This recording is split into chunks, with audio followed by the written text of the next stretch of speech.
college game day is right down the street from me this weekend in Nashville, Tennessee, where the Missouri Tigers are taking on the Vanderbilt Commodores. Now, Vandy, favored by 2.5 now is a live line. Vandy, they're coming off a big-time emotional win against LSU last week, and they're dealing with a top 10 ranking now.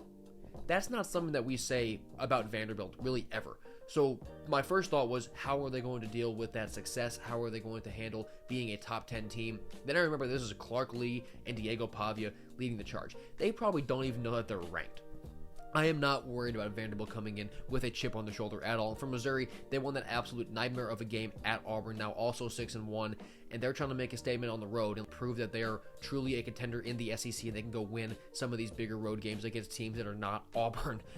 Both of these teams are top 6 in the SEC in total offense. They're 2 and 3 in points per game, Vandy being 2, Missouri being 3. Missouri's defense, they're rated very equally in terms of yards per game and points per game. But Missouri has the second best run defense in the SEC. Vandy has the third best rushing offense. So what's going to give? Because Vanderbilt really wants to run the ball with Pavia, with Cedric Alexander, to set up those plays to Cole Spence, Eli Stowers, Shots, and Junior Sherrill. They really want to do that to really keep their offense in flow. But can Missouri stop them from running the ball and getting comfortable? For Missouri, they want to run the ball too, but they have not been able to do it lately after the Bama and Auburn games. They were great in the first 5 or so weeks, but then you saw the competition level scale up, and their running game did not scale up to match it. So can their run game, stack up to their competition level? It's not clear that it can at this point, but obviously that could change. Now, in terms of these sacks, I think this is going to be a pretty big difference in the game. Missouri has forced 21, Vandy's forced 20. Missouri has allowed 17 sacks against Bo Prabula. Vandy they're the least sacked team in the SEC. And 7th least in the country at only 5. Now, their offensive line gives up pressures.